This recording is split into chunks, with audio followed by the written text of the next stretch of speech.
Last Sunday afternoon, I was watching Vishal Bhardwaj's Haider, which was released in year 2014. Due to the political nature of the film, in some circles the film was appreciated and some circles called for the complete boycott of the movie. Haider is an adaptation of William Shakespeare's play Hamlet. Hamlet, which is about a son's revenge on his uncle for killing his father and marrying his mother, is one of the most complex and thought provoking plays of William Shakespeare. So, after I was done watching the film, I thought why not give Bard's play another go. And after I was done rereading the play, which took me a good amount of time, I came up with completely new interpretation of the movie Haider. So, here I am presenting my newfound meanings of the film. Marital discord is at the core of Haider. In most scenes where Gertrude aka Ghazala played by Tapu and King Hamlet aka Dr. Mir are together, there is always some discord. In the first scene they share, Ghazala is sterilizing instruments for an operation to be performed on an armed separatist. She is unhappy about why Dr. Mir is conducting this procedure at their home and warns him of its consequences. But Dr. Mir doesn't listen. Dr. Mir chooses to continue with the operation. Dr. Mir in this scene shows us that he is an idealist. Someone who considers his ideas to be above everything, including his own family. In other scenes, we see Dr. Mir mostly alone, reciting old ghazals and appearing melancholic. Ghazala, after Dr. Mir has disappeared, tells Haider, aka Hamlet, played by Shahid Kapoor, that his father had never considered her needs and that their relationship was not that great. Although not explicitly shown, it is possible that Ghazala informed Khurram, aka Claudius, played by K.K. Menon, that Dr. Mir was harboring enemies of the state. Since she felt that Dr. Mir could potentially bring harm to her and her son, she wanted him gone and chose Khurram as a safer and more reliable person. And in fact, it was implied in some scenes that she was rather happy that Dr. Mir has disappeared and now she could finally be with Khurram. But why did Ghazala choose Khurram? It is a common reality for many women that marriage means the end of their personal ambitions and goals. Similarly, Ghazala may have had ambition for her life which she was unable to pursue because of her marriage with Dr. Mir, choosing instead to become a housewife and a school teacher. The fact that Ghazala wanted to change herself from a housewife and teacher to something more is suggested in another scene in which before Khurram and Ghazala gets married, Khurram asks her when she would be joining school as a teacher again, to which she replies not so soon. Additionally, in subsequent scenes, we see her proudly enjoying Khurram's rise to power, indicating that she feels at ease with a high-profile status and likes the feeling of being important. Dr. Mir was an old and melancholic person, whereas Khurram is younger, full of ambition and zest. In the film, even though Khurram is portrayed as a Machiavellian leader who is willing to do anything to gain power, he betrays his own brother by informing the Indian army that he is harboring enemies of the state. He marries his brother's wife just days after his death, making him appear shady. But then, if we look at history, any leader who has ruled for a substantial amount of time is cunning, violent, and equally barbaric. Not that I am saying that being cunning, manipulative are virtues, but a leader needs some of these qualities to rule well. Therefore, one can say that in movie Haider, Ghazala's character in the movie genuinely wanted Khurram to succeed because she believed in his plan for bringing stability to the region. Haider is an unreliable narrator. We see the events in the film Haider through Haider's perspective.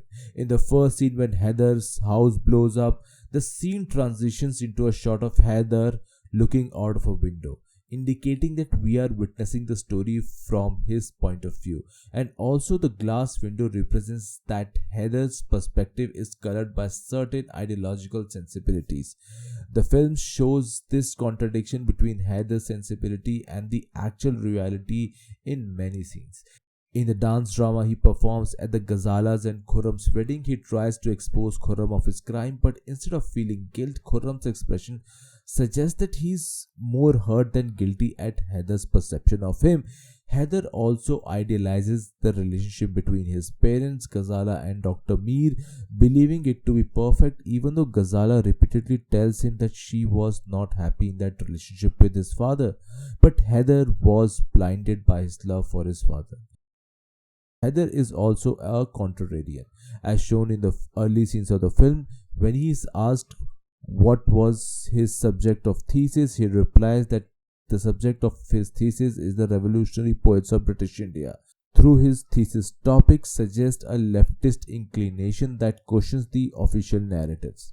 Haider had more reasons to believe Ruhudar's aka King Hamlet's ghost narrative than his uncle's or the official narrative.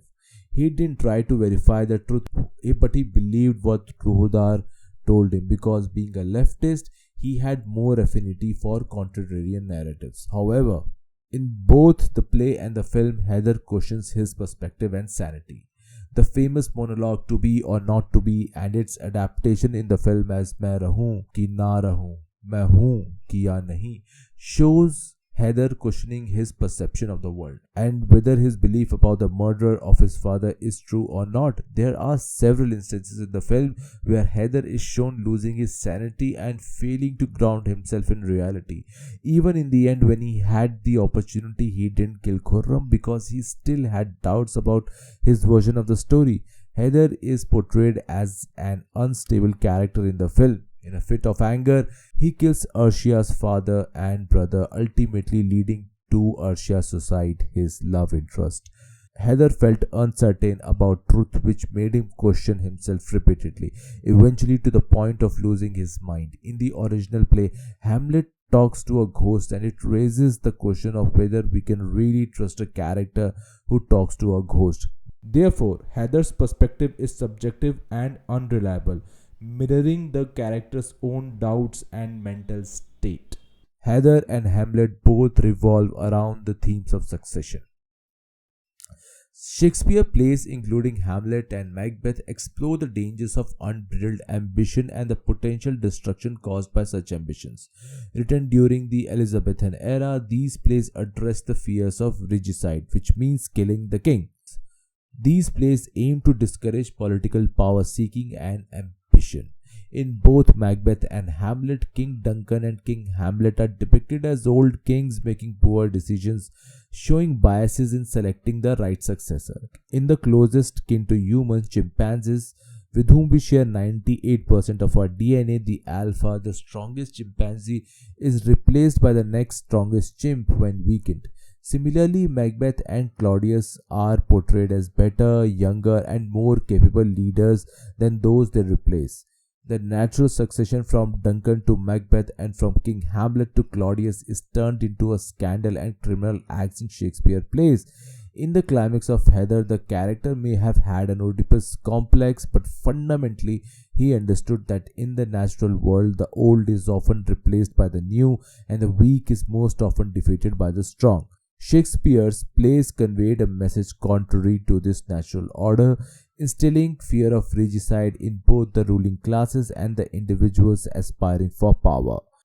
If in Elizabethan era it was theatre that was used to project certain ideas into masses, today it is cinema and content who serve as mediums to project certain ideas to masses.